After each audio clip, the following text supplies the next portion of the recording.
அருட்பெருஞ்சோதி அருட்பெருஞ்சோதி தனிப்பெரும் கருணை அருட்பெருஞ்சோதி. எல்லா உயிர்களும் இன்புற்று வாழ்க, வள்ளல் மலரடி வாழ்க வாழ்க, கொல்லா விரதம் குவளையெல்லாம் ஓங்குக, நல்லோர் நினைத்த நலம் பெறுக, நன்றி நினைத்த எல்லோரும் வாழ்க இசைந்து. உலக மக்களே, அறிவார்ந்த அன்பர்களே, ஆண்மநேய ஒருமைப்பாடுடைய அன்பர்களே, வல்லப்பமான் நமக்கு அருளிய திருவொற்பாவிலிருந்து 1ஆம் திருமுறையிலிருந்து 6ஆம் திருமுறை வரைக்கும் இறைவனுடைய அருப்பஞ்சோதி ஆண்டவருடைய திருவிளையாடல் எப்படி இருந்தது என்பதையும், அருப்பஞ்சோதி ஆண்டவருடைய மகனாகிய நமது பிள்ளை பெருமான் அவர்கள் எப்படி இந்த பூலோகத்திற்கு ஒரு தாயின் வழியாக வருவிக்க உற்றார் என்பதையும், ஏற்கனவே பிரபஞ்சத்தில் தோன்றிய 4 யுகங்களுடைய உண்மைகளையும், அதன் பிறகு இப்போ வாழ்ந்து கொண்டிருக்கின்ற சதுர யுகத்தில் இருக்கின்ற மக்களுக்கு எப்படியெல்லாம் சுத்த சன்மார்க்கத்தினுடைய விளக்கங்களை கூற வேண்டும் என்பதையும், உலக மக்களை எல்லாம் சுத்த சன்மார்க்கத்தில் இணைத்து உலக மக்களெல்லாம் சமரசமாக எல்லாரும் இன்புற்று வாழ வேண்டும் என்பதற்காகவும், இந்த மக்கள் எல்லாம் இறைவனுடைய அருளையும் செல்வங்களையெல்லாம் பெற்று மரணமில்லா பெருவாழ்வில் வாழ வேண்டும் என்பதற்காகவும் இந்த பூலோகத்திற்கு ஒரு தாயின் வழியாக எப்படி வருவிக்க உற்றார் என்பதை நமது வல்லற்பமானவர்கள் அருளிய திருவொற்பாவிலிருந்து பாடல்களுடைய விளக்கங்களின் மூலமாக பார்த்து கொண்டிருக்கிறோம். ஏற்கனவே இந்த பிரபஞ்சத்தில் தோன்றிய 4 யுகங்களிலுமே கிரேத யுகம், திரேத யுகம், துவார யுகம், கலியுகம், இந்த 4 யுகங்களிலுமே தோன்றிய சமயங்களும் மதங்களும் மார்க்கங்களும் அழிந்து விட்டது. இதை மக்களுக்கு வெளியே இந்த உண்மையை யாரும் சொல்லவில்லை. அதாவது காலங்காலமாக மறுபடியும் இந்த பழக்க வழக்கங்களை மேற்கொண்டு சமயங்களிலும் மதங்களிலும் மார்க்கங்களில் பற்றுக்கொண்டு மாறுபட்ட கருத்துக்களுடன் மக்கள் வாழ்ந்து கொண்டிருக்கிறார்கள். இந்த நிலை மாற வேண்டும் என்பதற்காகத்தான் அருப்பஞ்சோதி ஆண்டவர் தன் அருளால் பெற்றெடுத்த ஒரு ஆண்மகனை செல்வப்பிள்ளை என்று பெயரிட்டு வளர்த்து கொண்டிருந்தார். அதன் பிறகு இந்த பூலோகத்திற்கு ஒரு தாயின் வழியாக வருவிக்க செய்தார். அப்படி வருவிக்க உற்ற இடம்தான் சிதம்பரம் அருகிலே இருக்கின்ற மருதூர் என்ற கிராமத்திலே வாழ்ந்து கொண்டிருந்த ராமையா பிள்ளை சின்னையம்மர்களுடைய இல்லற வாழ்க்கையில் மகனாக வருவிக்க உற்றார். அவர்களுக்கு ஏற்கனவே பிறந்த குழந்தைகள் 4 பேர் உண்டு. 2 ஆண் பிள்ளைகள், 2 பெண் பிள்ளைகள். அவர்கள் பிறந்தவர்கள் நமது பிள்ளை பெருமான் அவர்கள் இறைவனால் வருவிக்க உற்றவர் என்பது இறைவனுக்கு சில காரணங்கள், ஏதாவது காரியங்கள் பூலோகத்தில் நடக்க வேண்டுமென்றால் எப்படியாவது திருவிளையாடல் செய்து கொண்டிருப்பார். அந்த வகையில் வருவிக்க உற்றவர் தான் நமது வல்லற்பமானவர்கள். அப்படி அந்த சிதம்பரத்திலே வருவிக்க உற்று ராமலிங்கம் என்று பெயரிட்டு வளர்த்து கொண்டிருக்கிறார்கள். 5 மாத குழந்தையாக இருக்கும்போது சிதம்பரத்திலே தனது மகனுக்கு அருப்பஞ்சோதி ஆண்டவர் வெட்ட வெளியாக காட்டினார் என்பதை, தன்னுடைய சுயரூபத்தை வெட்ட வெளியாக காட்டினார். இறைவனுக்கு உருவமில்லை என்பதை தன் மகனுக்கு அறிவுறுத்தி தன் மகனுக்கு எல்லா விளக்கங்களையும் அங்கே விளக்கி காட்டினார் என்பதை பாடலின் மூலமாக நாம் ஏற்கனவே பார்த்தோம். தில்லை தளத்திடையே திரை தூக்க தரிசித்த போது வேய்வகை மேல் காட்டாதே எந்தனக்கே வெளியாய் காட்டிய மெய்புறவாம் மெய்ப்பொருளே என்று கூறுவார். அதாவது தில்லையிலே நான் 5 மாத குழந்தையாக இருக்கும்போது எனது தந்தை அருப்பஞ்சோதி ஆண்டவர் அவருடைய சுய ரூபத்தை உருவமில்லாமல் எந்த விதமான அணிகலன்கள் அணியாமல் வெட்ட வெளியாக எனக்கு உருவத்தை காட்டினார் என்னுடைய உண்மையான தந்தை அருப்பஞ்சோதி ஆண்டவர் என்பதை பாடல்களிலே நமக்கு ஏற்கனவே அருளியிருந்தார்கள். அந்த விளக்கங்களை எல்லாம் நாம் பார்த்து விட்டோம். சில காலங்கள் கழித்து ராமையா பிள்ளை அவர்கள் இறந்தவுடனே சின்னையாமை அவர்கள் இந்த 4 குழந்தைகளையும் 5ஆவதாக நமது இறைவனையும் குழந்தை இறைவனையும் 5 பேரையும் அழைத்து கொண்டு பொன்னேரி அருகில் இருக்கின்ற சின்ன கவனம் என்ற ஒரு கிராமத்திற்கு செல்லுகிறார்கள். அதுதான் அந்த அம்மா பிறந்த ஊர். அருப்பஞ்சாண்டவர் 1/1/1823ஆம் ஆண்டு தன்னுடைய திருவிளையாடலை தொடங்குகிறார். 30/1/1874 இரவு 12 மணியில் அவருடைய திருவிளையாடலை முடிக்கிறார். அப்போ இந்த 51 ஆண்டுகளில் என்ன நடந்தது? இந்த 51 ஆண்டுகளை 8 ஆண்டுகளாக பிரித்து தனது மகனுக்கு அருளை கொடுத்து கொண்டிருக்கிறார். 6×8 = 48. அப்போது மீதம் இருக்கின்ற அந்த 3 ஆண்டுகள் தான் மேட்டுக்குப்பத்தில் இருக்கின்ற சித்தி வளாகத்திலே நடந்த திருவிளையாடல். தன் மகனுக்கு ஒவ்வொரு 8 ஆண்டுகளிலும் எப்படி திருவிளையாடல் நடத்தி திருவிளையாடல் செய்து தன் மகனுக்கு அருளை கொடுக்கிறார் என்பதை தான் திருவொற்பாவிலிருந்தே பார்த்து கொண்டிருக்கிறோம். அந்த வகையிலே நமது குழந்தை இறைவன் வளர்ந்து கொண்டிருக்கிறார். சென்னையிலே வந்து குடியேறுகிறார்கள். ஏழுகணர் பகுதியில் இருக்கின்ற வீராசாமி தெருவிலே குடியேறுகிறார்கள். இப்போ அந்த இடத்துக்கு பேர் வள்ளலார் நகர் என்று பெயர். நமது குழந்தை இறைவன் வளர்ந்து கொண்டிருக்கிறார். இதுதான் முன்னுரை. இப்போ நமது பிள்ளை பெருமானவர்கள் வளர்ந்து கொண்டிருக்கிறார். பள்ளியிலே சேர்க்க வேண்டிய காலகட்டம் வந்துவிட்டது. பள்ளியிலே சேர்க்கிறார்கள். அங்கே பள்ளியிலே படிக்க முடியாது என்று சொல்லி வெளியே வந்து விடுகிறார். அவர் வரவில்லை, இறைவன் வெளியே வரவழைக்கிறார். ஏனால் தனது மகன் இந்த உலகியல் படிப்பை, இந்த சந்தை படிப்பை படிக்கக்கூடாது எந்த ஆசிரியரிடமும், அதே போல தனது மகன் யாரையும் குருவாக ஏற்றுக்கொள்ளக்கூடாது என்ற நிலையில் இறைவனுடைய திருவிளையாடல் நடந்து கொண்டிருந்ததனால் இவர் படிக்க முடியவில்லை என்று வந்துவிட்டார். இப்போது நமது குழந்தை இறைவனுக்கு 8 ஆண்டுகள் பூர்த்தியாகிவிட்டது. முதல் 8 முடிஞ்சு போச்சு. முதல் 8ல் இந்த நிலை அந்த நிலையில் இருந்து கொண்டிருக்கிறார். 1824ஆம் ஆண்டிலிருந்து 1840 ஆண்டுகள் வரை இந்த 16 ஆண்டுகளில் நம்முடைய பிள்ளை பெருமானுடைய நிலை எப்படி இருந்தது என்பதை தான் திருவருட்பாவின் பாடலின் மூலமாக பார்த்து கொண்டிருக்கிறோம். நமது பிள்ளை பெருமானவர்கள், வல்லப்பமானவர்கள் ஒரு சாதாரண மனிதனாக பிறந்து சாதாரண மனிதனாக இந்த பூலோகத்தில் உலாவவில்லை என்பதை உலக மக்களுக்கு அந்த உண்மையை தெரிவிக்க வேண்டும். ஏனென்றால் அவர் இறைவனுடைய மகனாகவே வருவிக்க உற்றவர் என்ற நிலை நீங்கள் புரிந்து கொள்ள வேண்டும். அதை தான் திருவருட்பாவிலிருந்து பார்த்து கொண்டிருக்கிறோம். இப்போது 9வது ஆண்டு தொடக்கத்தில், அதாவது 2வது 8 9வது தொடக்கத்தில் அருட்பெருஞ்சோதி ஆண்டவர் தன் மகன் முன் எழுந்தருளி, மகனே, நீ என்னால் வருவிக்க உற்றவன் இந்த பூலோகத்திற்கு. உன்னால் சில காரியங்கள் எல்லாம் நடக்க வேண்டியது இருக்கிறது. அதற்கு உனக்கு முன்பருவம் பின்பருவம் காட்டி அருள் செய்வேன். தற்போது ஞானத்தை மட்டும் பெற்றுக்கொள் என்று சொல்லி தன் மகனுக்கு ஞானத்தை கொடுத்துவிட்டு மறைந்து விடுகிறார். அதன் பிறகு நமது பிள்ளை பெருமானவர்கள் பாடல்கள் பாடுகின்ற ஆற்றலை பெற்றுக் கொள்ளுகிறார். அந்த இளம் வயதிலேயே, அந்த குழந்தை பருவத்திலேயே பிரபஞ்சத்தின் உண்மைகள் எல்லாம் அவர் அறிந்து கொள்ளுகிறார். ஆனால் அவருக்கு ஒரு மறைப்பு நிலை ஏற்படுகிறது. காரணம், அப்போ அவருக்கு சுத்த சன்மார்க்கம் இருப்பது தெரியாது. அருட்பெருஞ்சோதி ஆண்டவர் தான் இறைவன் என்ற நிலை அவருக்கு அப்போ தெரியாது. அந்த மறைப்பு நிலையை மட்டும் தன் மகனுக்கு கொடுத்து விடுகிறார் அருட்பெருஞ்சோதி ஆண்டவர். காரணம், தனது மகன் சைவ சமயத்தின் தலைவனாகிய சிவபெருமானை வழிபட வேண்டும். சிவபெருமானை வழிபட்டு விண்ணப்பங்கள் வைக்க வேண்டும். சைவ சமயத்தின் அடையாளமாகிய திருநூரை பூசிக்கொண்டிருக்க வேண்டும். உத்தராட்ச மாலையை போட்டிருக்க வேண்டும். இந்த நிலைகள் அவர் இருக்க வேண்டும். இது காலத்தின் கட்டாயம். அதன் பிறகு இதெல்லாம் மக்களுக்கு தேவையில்லை, பயனற்றது என்று சொல்ல வேண்டும். அதற்காக தனது மகனை அங்கே இருக்க வைக்கிறார். இப்போ நமது பிள்ளை பெருமானவர்கள் சிவபெருமானை வழிபட்டு கொண்டிருக்கிறார். 9வது ஆண்டிலிருந்து 12 ஆண்டுகளுக்குள் 1ஆம் திருமுறை உருவாகிறது. 8 பதிகங்கள், 712 பாடல்கள்.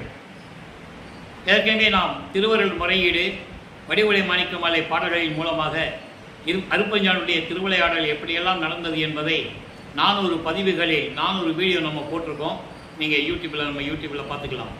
இருந்தாலும் இன்னும் சில விளக்கங்கள் எல்லாம் தர வேண்டியது இருக்கிறது. சிவனேச வெண்பா என்ற பதிகத்தில் இருக்கின்ற 100 பாடல்களில் இதுவரை 88 பாடலுடைய விளக்கங்களை நாம் பார்த்திருக்கிறோம். இப்போ 89வது பாடல் சிவபெருமானை எப்படி வர்ணிக்கிறார், சிவபெருமான் எப்படிப்பட்ட நிலையில் இருக்கின்ற இறைவன், எப்படியெல்லாம் பிரபஞ்சத்தில் நடமாடிக்கொண்டிருந்தார் என்பதை சிவபெருமானை பற்றி பாடுவதுதான் சிவனேச வெண்பா. 89வது பாடல் என்றதை கவனிங்க.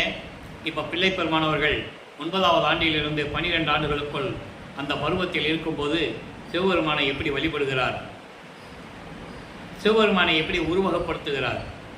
வேணிக்கமே வைத்த வெற்பே, வேணிக்கமே வைத்த வெற்பே, விலையில்லா மாணிக்கமே, கருணைமா கடலே, மாணிக்கு முன் பொற்கிளி அளித்த முத்தே, என் 6 உயிருக்கு என் பொற்கடலே நிலை.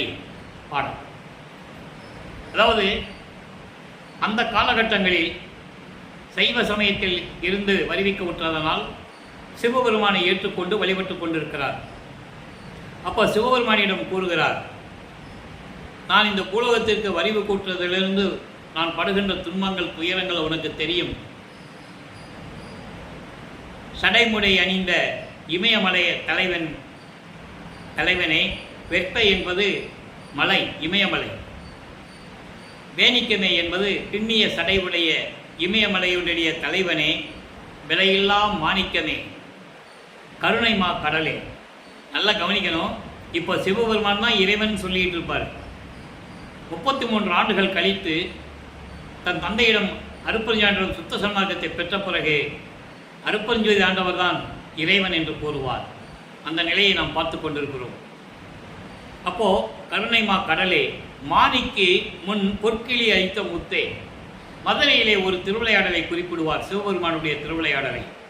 மதுரையிலே வருவன பாண்டியன் ஆட்சி காலத்திலே தரிமை என்ற ஒரு புலவன் இருப்பான், வறுமையில் வாடிய புலவன். நீங்கள் சினிமாவில் கூட பார்த்துருக்கலாம். பெரியவர் ஏபி நாகராஜன் எடுத்த திருவிளையாடல் படத்தில் கூட நீங்கள் இதை பார்க்கலாம். தரிமை கேரக்டரில் நாகேஷ் நடித்திருப்பார், சிவபெருமான் கேரக்டரில் சிவாஜி கணேசன் நடித்திருப்பார். அப்போ வறுமையில் வாடிய தரிமிக்கு எப்படியாவது உதவ வேண்டும், அதே நேரத்தில் தனது திருவிளையாடலை நடத்த வேண்டும். வரவண பாண்டியனுக்கு தனது திருவிளையாடலை காண்பிக்க வேண்டும். இந்த நிலையில் அங்கே அருட்பெருஞ்சோதி ஆண்டவருடைய திருவிளையாடல், அதாவது அதை சிவபெருமான் என்று கூறினார்கள். ஆதியில் தோன்றிய சிவனை ஆதி சிவன் என்றார்கள். அதை அருட்பெருஞ்சாண்டவர் சொல்வதற்கு அவர்களுக்கு தெரியாது, அதனால் ஆதி சிவன் என்று கூறினார்கள். அப்போ அந்த திருவிளையாடல் நடந்து கொண்டிருக்கிறது. அப்போது பாண்டியனுடைய அரசவையிலே அந்த தரிமிக்கு பொற்கிளி கொடுப்பதற்காக திருவிளையாடல் நடக்குது. வறுமையில் வாடிய புலவனை காப்பாற்ற வேண்டும். அவன் எப்பவுமே சிவபெருமானை வழிபட்டு கொண்டிருப்பான் மதுரையிலே. அப்போ அந்த திருவிளையாடலை கூறுகிறார். வறுமையில் வாடிய தரிமிக்கு பொற்கிளி அளித்த முத்தே, என் உயிருக்கு, என்னுடைய உயிருக்கு அடைக்கலம் எது? உன்னுடைய பொன்னான திருவடிகள் என்ற ஒரு நிலை. எனவே நான் உன் பொன்னான திருவடிக்கு அடைக்கலமாக வேண்டும், நீ எனக்கு வந்து அருளை கொடுக்க வேண்டும் என்ற நிலையில் இந்த பாடலை நமக்கு அருளியிருக்கிறார்கள். அதை தெளிவாக நம்ம பார்த்திருக்கிறோம். இப்போ இந்த நிலைகள் மாறும்போது 13வது ஆண்டு தொடங்குகிறது. 13வது ஆண்டு தொடங்கும்போது அவர் மனம் திருவொற்றியூருக்கு போக சொல்லுகிறது. அங்கே இறைவனுடைய திருவிளையாடல் நடக்குது.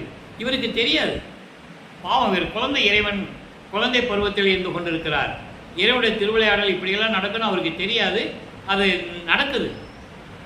ஆக அந்த நிலையில் இருக்கும்போது முதன் முறையாக அவர்கள் தங்கியிருந்த அந்த பகுதியில் இருந்து, ஏழுகணர் பகுதியில் இருந்து திருவொற்றியூருக்கு நமது குழந்தை இறைவன் கால் வலிக்க நடந்து செல்லுகிறார்.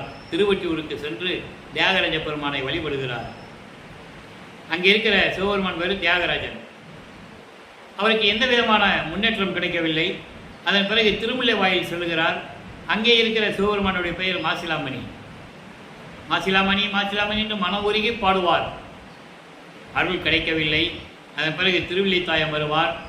அங்கேயும் இறைவனை பற்றி பாடுவார். அங்கே எந்த விதமான அருளும் கிடைக்கவில்லை. இப்படியாக நமது குழந்தை இறைவன் திருமுல்லை வாயில், திருவில்லித்தாயம், திருவொற்றியூர் பல இடங்களுக்கு சென்று இறைவனை வேண்டி எப்படியாவது அருளை பெற வேண்டும் என்ற நிலையில் இருந்து கொண்டிருக்கிறார். அதற்குள் அவருக்கு 16 ஆண்டுகள் வந்துவிட்டது. 16 ஆண்டுகள். இந்த 16 ஆண்டுகளில் என்ன நிலை ஏற்பட்டதை நாம் குறிப்பிடுகிறோம். இப்போ 2ஆம் திருமுறை உருவாகும் போது 113 பதியங்கள், 1207 பாடல்களில் இதுவரை நாம் 38 பதியங்களுடைய விளக்கங்களை பார்த்திருக்கிறோம். 39வது பதியமாகிய பற்றின் திறம் பகிர்தல் என்ற பதிகத்தில் இருக்கின்ற பாடல்களுடைய விளக்கங்களை பார்க்க போகிறோம். 6வது பாடல். பற்றின் திறம் பகிர்தல் என்பது இறைவன் மீது கொண்டுள்ள பற்று, இறைவனுடைய திறமை என்பது அவருடைய அருள் வல்லமை. அந்த வல்லமையை பற்றி உலக மக்களுக்கு சொல்லுவது. பகிர்தல் என்றால் சொல்லுவது, தெரிவிப்பது. அந்த நிலையில் இந்த பாடல் இருக்கிறது. நல்லா கவனிக்கணும். இவர் சைவ சமயத்தில் இருக்கும்போது சிவபெருமானை தலைவனாக இறைவனாக ஏற்றுக்கொண்ட பிறகு இந்த நிலை உருவாகிறது. சுத்த சன்மார்க்கத்தை பெற்ற பிறகு 6ஆம் திருமுறையில் இதே பதிகம் 39 என்ற நிலை வரும்போது இறைவனுடைய நிலை எப்படிப்பட்டது என்ற நிலையை உலக மக்களுக்கு தெரிவிக்கிறார். ஏன்னா அதை அவர் சொல்லணும். திருநீர் பூசிட்டு இருந்தவர் நமச்சிவாயா, சிவாய நமா, ஓம் சிவாயா, சிவா என்று சொல்லி கொண்டிருந்தவர் இதெல்லாம் தேவையில்லை, பயனற்றது என்று சொல்லி அருப்பெருஞ்சோதி தனிப்பெருங்கருணை அருப்பெருஞ் என்ற மகாமந்திரத்தை உலக மக்களுக்கு தெரிவிக்க வேண்டும். இந்த நிலையில்தான் அவருக்கு திருவிளையாடல் வந்து கொண்டிருக்கிறது என்பதை நீங்கள் புரிந்து கொள்ள வேண்டும். இப்போ பாடலுடைய இதை பாருங்கள், பாடலை பாருங்கள். சடையனை எவருக்கும் தலைவனை. கொன்றை தாரணை சராசர சராசர சட உடையவனை ஒற்றி ஊரனை மூவர் உச்சனை மூவர் உச்சனை உள்கி நின்று ஏத்தா புல் கடையரை பழைய கயவரை புரட்டு கடையரை கடையரை நடையரை உலக நசையரை கண்டால் நடுங்குவ நடுங்குவ மனமே. இதுக்கு முன்னால் பார்த்த 5 பாடல்களும் கண்களுக்கு அறிவுரை சொல்லுவார். இப்படிப்பட்ட இறைவனை வணங்காதவர்களை நாம் ஏன் பார்க்க வேண்டும் கண்களே, அவர்களை பார்க்கக்கூடாது என்றெல்லாம் கூறுவார். இப்போ மனதை பற்றி கூறுகிறார். ஏன்னா மனதான பார்க்க போகுது திருவொற்றியூருக்கு. மனதிடம் சொல்லுகிறார் எப்படி சடையனை பின்னிய சடை உடைய இறைவனை எவருக்கும் தலைவனை எல்லா தேவர்களுக்கும் தலைவனை கொன்றை தாரணை கொன்றை மலர்களை சடையில் சூடிய இறைவனை. சிவபெருமானுக்கு பிடித்த மலர் கொன்றை மலர். கொன்றை மலரை தலையில் சூடிய இறைவனை அசையும் அசையா பொருள்களை கொண்ட உடையவனை அசையும் அசையா பொருள்களை கொண்ட உடையவனை. இறைவன் கண் அசைத்தால்தான் உலகம் அசையும் என்ற நிலையில் இந்த பாடலை கூறுகிறார். அப்படிப்பட்ட இறைவனை ஒற்றி ஊரனை ஒற்றி ஊரனை திருவொற்றியூரில் இருக்கின்ற இறைவனை மூவர் உச்சனை. மூவர் உச்சனை என்பது மூவருக்கு மேலாக இருக்கின்ற இறைவனை, அதாவது பிரம்மன், திருமால், ருத்திரன், இந்த மூவருக்கும் மேலாக நின்ற இறைவனை. இவர்களெல்லாம் இப்படிப்பட்ட இறைவனை உள்ளத்தில் நினைந்து வணங்காத கொடியவர்களை இறைவனுடைய வல்லமையை சொல்லி இறைவனுடைய நிலையை சொல்லி இப்படிப்பட்ட இறைவனுடைய அருள் தன்மையை உள்ளத்தில் நினைக்காது உள்ளம் உருகி மனம் உருகி வேண்டாது வணங்காத இப்படிப்பட்ட கொடியவர்களை திருடர்களை தில்லுமுள்ளு செய்கின்றவர்களை கலகம் செய்கின்றவர்களை உலக விடயங்களில் ஆசை கொண்டவர்களை. உலக விடயங்கள் என்பது மண்ணாசை, பெண்ணாசை, பொன்னாசை, இப்படி 3 ஆசைகளிலும் நின்று கொண்டு வாழ்க்கை நடத்தி கொண்டிருக்கின்ற இப்படி கயவர்களை, திருடர்களை, வஞ்சகர்களை, கொடியவர்களை, அவர்களை எல்லாம் பார்க்கும்போது மனமே நடுங்கவே நடுங்கவே. இவர்களே கண்டால் நமது மனம் நடுங்குகிறது மனமே. எனவே இவர்களை பற்றி நாம் நினைக்க தேவையில்லை. இறைவனை நினைக்காதவர்களை நாம் ஏன் நினைக்க வேண்டும்? இறைவனை நினைத்து வணங்காதவர்களை நாம் ஏன் நினைக்க வேண்டும் என்று கூறி இந்த பாடலை அருளியிருக்கிறார்கள். எனவே அன்பர்களே, வல்லப்பமானவர்கள் 16 ஆண்டுகள் வரைக்கும் இருந்த வரைக்கும் அந்த 2 எட்டுகளில் என்ன நடந்தது என்பதை 1ஆம் திருமுறை 2ஆம் திருமுறை மூலமாக பார்த்து கொண்டிருக்கிறோம். 3ஆம் திருமுறை என்பது 3வது எட்டு, 24. இந்த 16 ஆண்டாவது 24 ஆண்டுகளுக்குள் என்ன நடந்தது? 4ஆம் திருமுறை என்பது 4வது எட்டு, 4 32, 34 ஆண்டுகள் வரைக்கும் என்ன நடந்தது? இந்த நிலைகளில் இருந்து நாம் இறைவனுடைய நிலையை பார்த்து கொண்டிருக்கிறோம். அப்போ 16 ஆண்டுகள் வரை இருந்த வரைக்கும் இறைவன் அருட்பெருஞ்சோதி ஆண்டவர் தன் மகனுக்கு எந்த விதமான அருளையும் கொடுக்கவில்லை. தனது மகன் சிவபெருமானை வழிபட்டு கொண்டிருக்கிறார். சைவ சமயத்தை மேற்கொண்டு அந்த சமய நெறிகளை பின்பற்றிக் கொண்டு சிவபெருமானை வழிபட்டு கொண்டிருக்கிறார் என்பதை நாம் தெளிவாக பார்த்து கொண்டிருக்கிறோம். இப்போ இதே நிலை சுத்த சமாஜத்தை பெற்ற பிறகு அவருடைய நிலை என்ன என்பதை உலக மக்களுக்கு தெரியப்படுத்த வேண்டும். அதற்காக ஒரு சில பாடல்களை விளக்கங்களாக நாம் தர வேண்டிய கடமை இருக்கிறது. சுத்த சமாஜத்தை பெற்ற பிறகு இறைவன் அருட்பெருஞ்சோதி ஆண்டவர் என்ற நிலையை உலக மக்களுக்கு தெரிவிக்கிறார். அந்த இறைவன் எப்படிப்பட்டவன்? ஏன்னா சைவ சமயத்தில் இருக்கும்போது சிவபெருமான் சொன்னார்ல, பின்னிய சடைய உடையவன், கங்கையை தலையில் சுமந்தவன், கழுத்திலே பாம்பு அணிந்தவன், இப்படிலாம் சொல்லுவார். அப்போது சுத்த சன்மார்க்கத்தின் தலைவன், உண்மையான இறைவன், ஆதியும் அந்தமில்லா தோன்றிய சுயமாக தோன்றிய இறைவன், சாதிகளையும் மதங்களையும் மார்க்கங்களையும் கடந்த இறைவன், எப்படிப்பட்ட இறைவன்? அவர் பெயர் அருட்பெருஞ்சோதி ஆண்டவர். அந்த இறைவன் எப்படிப்பட்டவன் என்பதை உலக மக்களுக்கு தெரிவிக்கிறார். நல்லா கவனிக்கணும். உருவினதாய் அருவினதாய் உரு அருவாய் உணர்வாய் உள்ளதுவாய் ஒரு தன்மை உடைய பெரும்பதியை, ஒரு தன்மை உடைய பெரும்பதியை.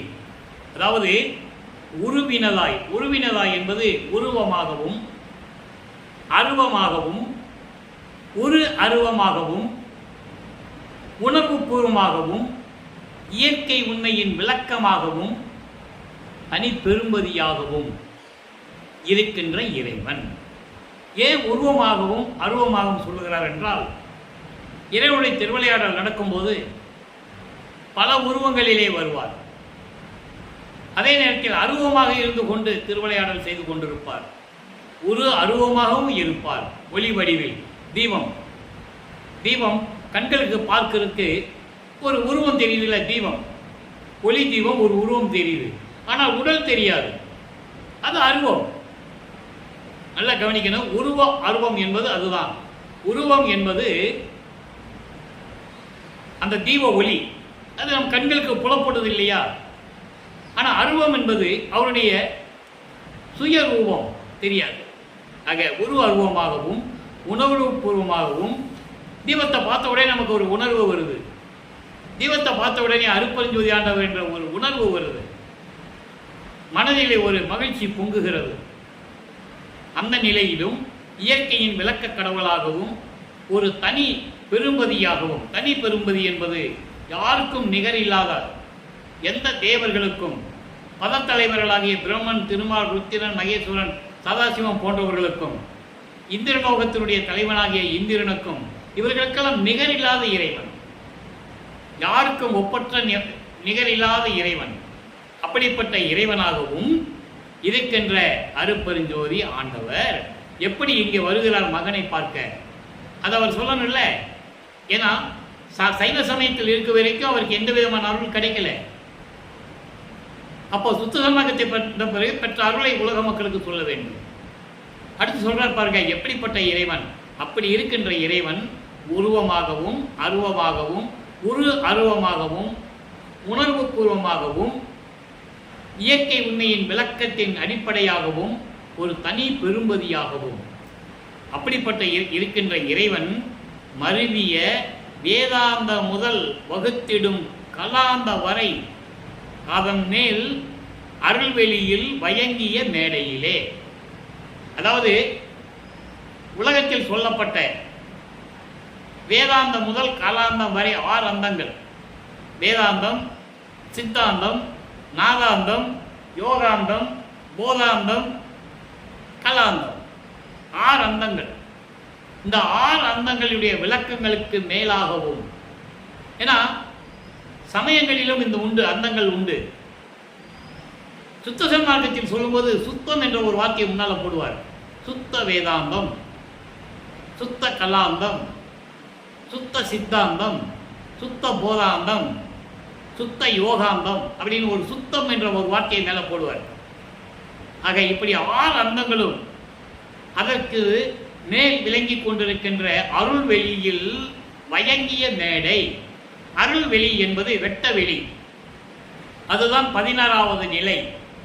பரவெளி, பரம்பரவெளி, பராவரவெளி, பெருவெளி, பெருசுகவெளி, அதன் மேல் இருப்பது வெட்டவெளி. அதுதான் சுத்த சிவஞான வெளி. அந்த சுத்த சிவஞான வெளியிலே இருக்கின்ற மேடை என்பது சத்திய ஞான சபை. நல்லா புரிஞ்சுக்கணும். ஏற்கனவே நிறைய விளக்கங்கள் நம்ம கொடுத்துருக்கிறோம். சத்திய ஞான சபை என்பது பாடல்களிலே சொல்லக்கூடிய சத்திய ஞான சபை என்பது அங்கே சுத்த சிவஞான வெளியிலே இருக்கின்ற சத்திய ஞான சபை. இந்த சத்திய ஞான சபை, வடலூரில் இருக்கின்ற சத்திய ஞான சபை மக்களுக்காக நமது பிள்ளை பெருமான் அவர்கள் நிறுவி கொடுத்தார்கள். காரணம், மக்கள் எல்லாம் அங்கே இருக்கின்ற சத்திய ஞான சபைக்கு போக முடியாது.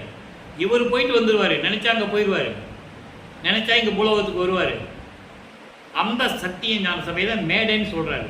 அருள்வெளியில் வயங்கிய மேடை. அருள்வெளி என்பது அருட்பெருஞ்சோதி ஆண்டவர் இருக்கக்கூடிய சுத்த சிவஞான வெளி.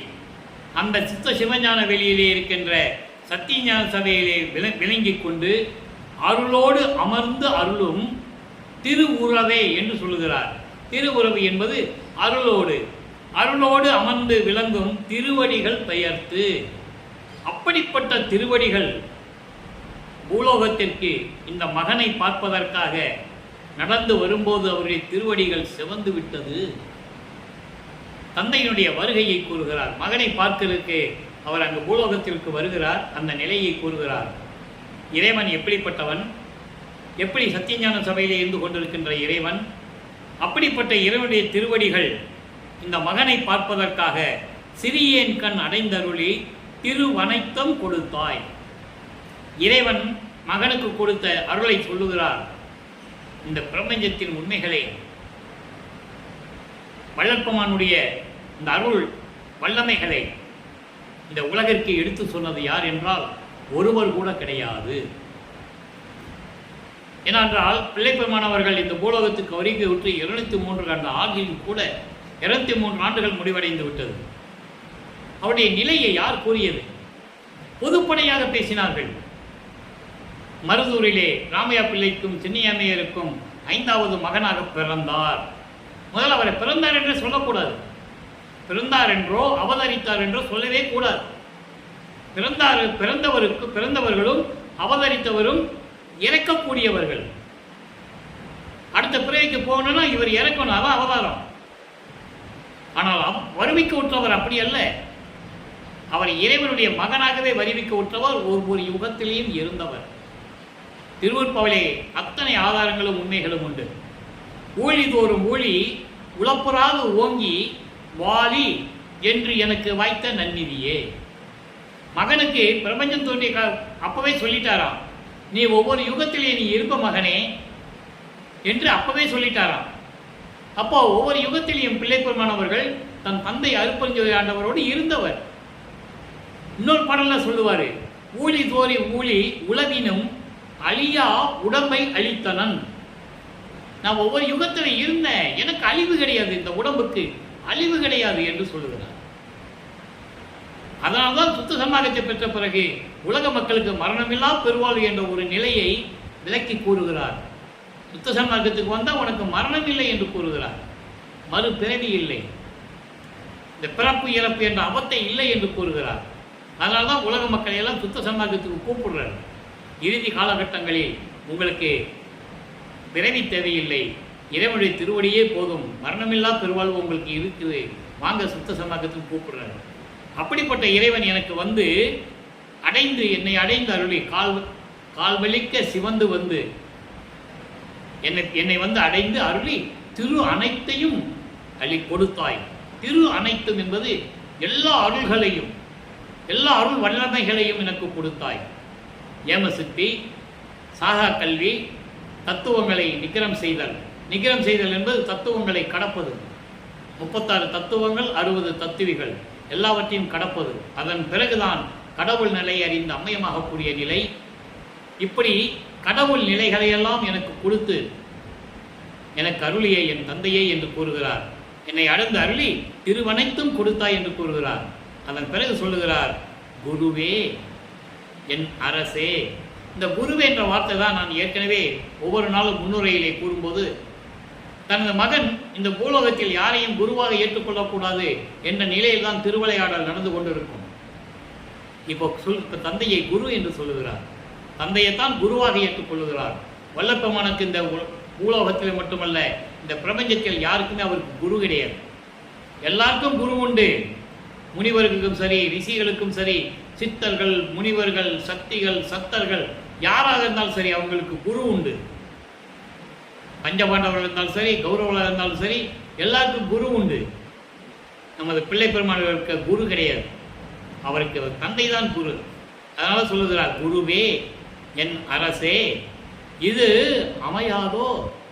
இது போதாதா? எனக்கு நீ கொடுத்ததெல்லாம் எனக்கு போதாதா? எவ்வளவோ அருளை கொடுத்து விட்டாய், இது போதாதா என்று நினைத்து அடியேன் குடிசையிலும் கோணாதே குளவி நுழைந்தனையே.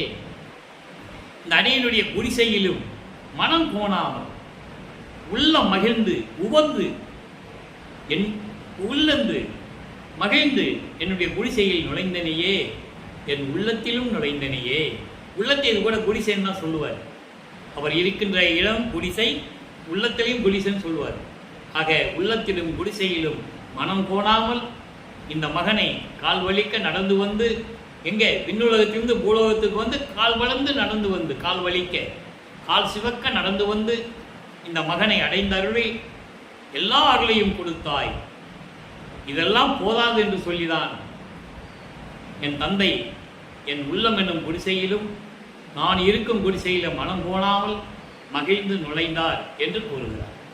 ஆக பிள்ளைப்பெருமான் அவர்கள் 16 ஆண்டுகள் வரைக்கும் சென்னையிலே இருந்தபோது எந்த நிலையில் இருந்தார்? சுத்த சன்மார்க்கத்தை பெற்ற பிறகு அவரின் நிலை என்ன? உலக மக்களுக்கு சொல்லணும். நானும் அதில் இருந்தேன். அது பேருபதேசத்தில் சொல்லுவார். மேட்டுக்குப்பத்தில் சுத்த சன்மார்க்க கொடியை கட்டி பேருபதேசம் சொல்லும்போது, மக்களுக்கு பேருபதேசம் செய்யும்போது சொல்லுவார் அதை. நானும் சென்னையில் இருந்த காலகட்டங்களில் சைவ நிலையில் எப்படி இருந்தேன் என்பது எல்லாருக்கும் தெரியும். சைவ சமயத்தை நானும் சேர்ந்துதான் இருந்தேன். ஆனால் எந்த விதமான பலனும் இல்லை எனக்கு. சுத்த சன்மார்க்கத்தை பெற்ற பிறகுதான் எனக்கு ஏறா நிலைமிசை எனக்கு கிடைத்தது. எல்லா பலனும் இங்கே தான் கிடைத்தது. அதனால் நீங்களும் சுத்த சன்மார்க்கத்துக்கு வந்து விடுங்கள் என்று சொல்லுகிறார். அப்படிதான் சொல்லணும் உலக மக்களுக்கு. இறைவனுடைய மகன் சொன்னால் உலக மக்களுக்கு புரியாது, ஏற்றுக்கிட மாட்டாங்க. நான் இருந்தேன், அங்கே கிடைக்கல. இப்போ சுத்த சன்மார்க்கத்தில் இருந்து எனக்கு எல்லாமே கிடைச்சிருச்சு. அதே மாதிரி உங்களுக்கு கிடைக்கும், கண்டிப்பாக கிடைக்கும், சத்தியமாக கிடைக்கும். சத்தியம் சத்தியம் சொல்கிறேன். சித்தி உலகத்துக்கு வந்தால் உங்கள் தாய் தந்தை உங்களுக்கு உதவி செய்தவர்கள், உங்களுக்கு உதவி செய்த ஆப்தர்களால் செய்யப்பட்ட உதவி எவ்வளவோ அவற்றை விட கோடான கோடி பங்கு கிடைக்கும். இது சத்தியம் சத்தியம் சத்தியம் என்று சொல்லுவார். வாங்க மேட்டுக்குப்பத்துக்கு, இறைவன் அருளையும் செல்வங்களையும் எல்லாம் பெற்றுக்கொள்ளுங்கள். ஆனால் சுத்த சன்மார்க்க நெறியோடு வர வேண்டும். வருவார் அழைத்து வாடி வடலூர் வட திசைக்கே வந்தால் பெறலாம் நல்ல வரமே. வருவார் அழைத்து வாடினா என்ன அர்த்தம்? சுத்த சன்மார்க்க நெறிகளை மக்களிடம் சொல்லி கூட்டு வரணும். அப்பா, நீ வடலூருக்கு வந்தா நீ அருப்பெருஞ்சோதி ஆண்டவரை வணங்கினா மகாமந்திரம் சொல்லணும். அருப்பெருஞ்சோதி அருப்பெருஞ்சோதி தனிப்பெருங்கனை அருப்பை சொல்லணும்.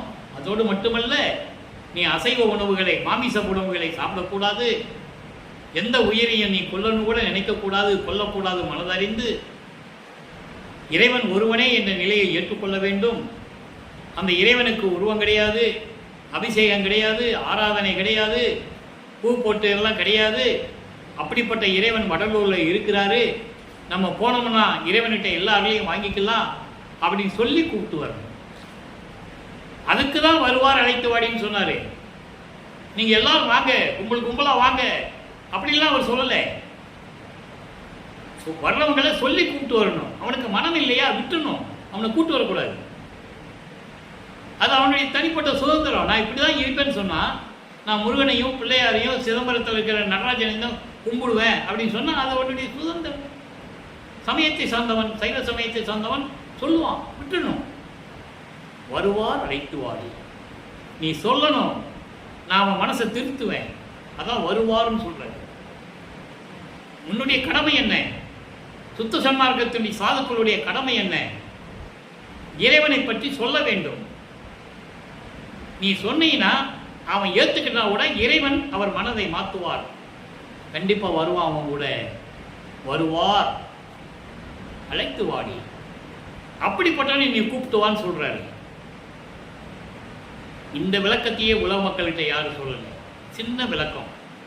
இது இறைவன் இந்த அடியனுக்கு கொடுத்த விளக்கம் என்பதை நீங்கள் புரிந்து கொள்ள வேண்டும்.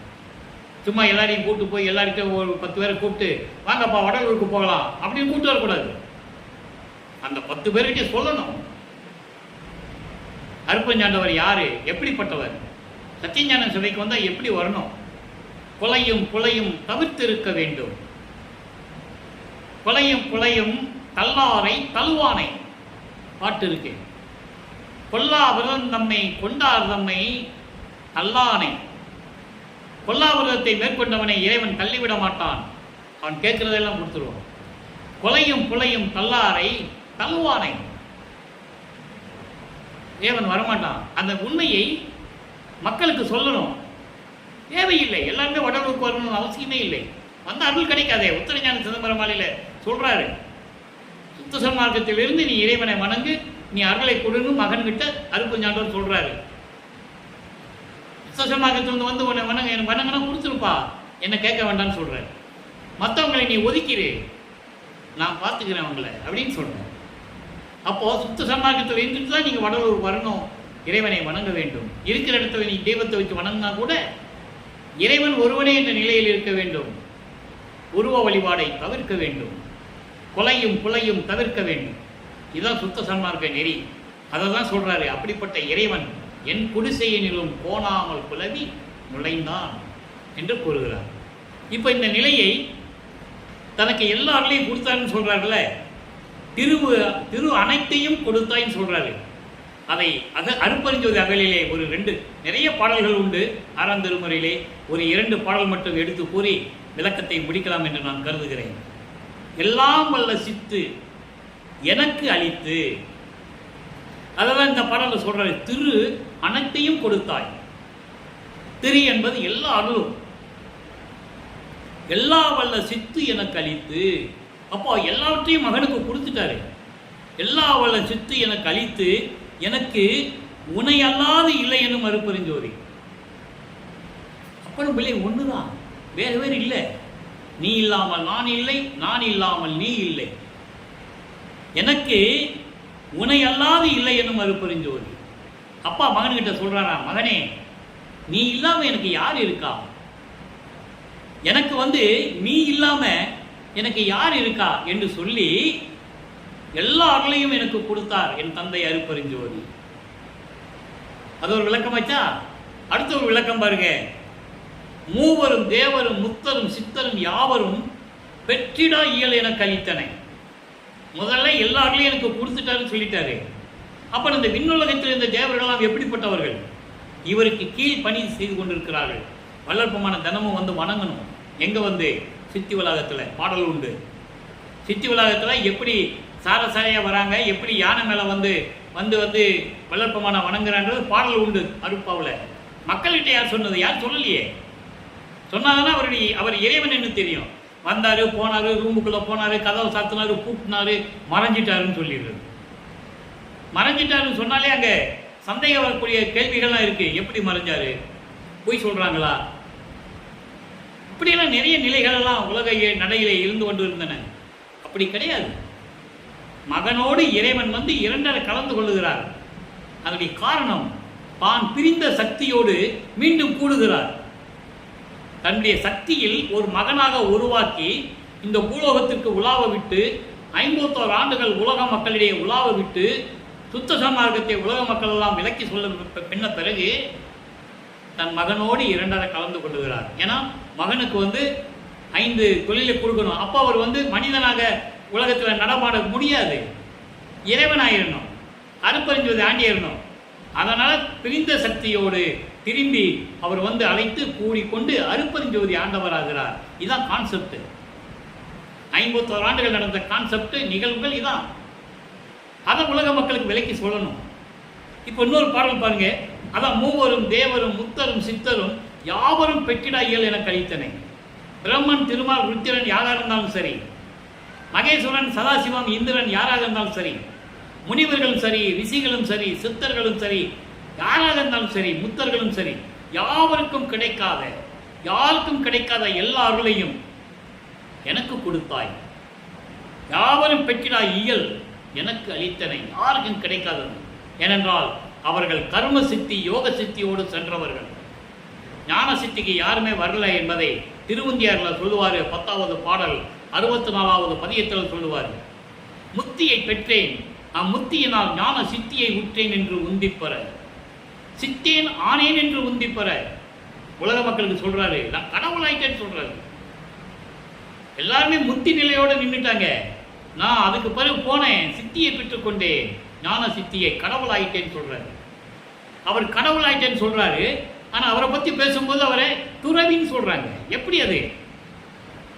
அந்த வேற்றுமை நீங்கள் புரிந்து கொள்ள வேண்டும் மக்களே. அவரே சொல்றாரு, நான் கடவுளாயிட்டேன், நான் இறைவனுடைய மகன், நான் கடவுளாயிட்டேன்னு சொல்லும்போது அவரை கடவுள் என்றுதானே சொல்ல வேண்டும், அருட்பெருஞ்சோதி என்றுதானே சொல்ல வேண்டும். ஆக அன்பர்களை, இன்றைய விளக்கம் நாம் தெளிவாக பார்த்து விட்டோம். வல்லற்பமானவர்கள் சமய நெறிகளில் இருக்கும்போது அவருடைய நிலை என்ன என்பதை படிப்படியாக நாம் பார்த்து கொண்டிருக்கிறோம். அதே நேரத்தில் சுத்த சன்மார்க்கத்தை பெற்ற பிறகு அவருடைய நிலை என்பதை பார்த்துவிட்டோம். எனவே அப்படிப்பட்ட இறைவனை இரண்டு பேரும் ஒன்று தான். வள்ளல் பெருமானும் அருட்பெருஞ்சாண்டவரும் ரெண்டும் ஒன்று தான். அவர் உலக மக்களுக்காக ஒரு உருவத்தில் நடமாடிக்கிட்டு இருந்தார், அவ்வளவுதான். எனவே அருட்பெருஞ்சோதி தான், ரெண்டு பேருமே அருட்பெருஞ்சோதி தான். தந்தையும் மகனும் ஒன்றா இருக்கிறாங்க. நல்லா புரிஞ்சுக்கணும். நீங்கள் தனித்தனியாக இல்லாமல் சமயங்களில் தந்தையும் மகனும் தனித்தனியாக இருப்பாங்க. உதாரணத்துக்கு சிவபெருமான் தனியாக இருப்பார், முருகன் தனியாக இருப்பார். அது சமயம், சைவ சமயம். அங்கே யார் வேணால் கடவுளாக கும்பிட்டுக்கலாம். ஆனால் இங்கே அப்படி இல்லை. ஒரே கடவுள் அருட்பெருஞ்சாண்டவர் நிலைக்காக மகனோடு சேர்ந்து கொள்ளுகிறார் இறைவன்.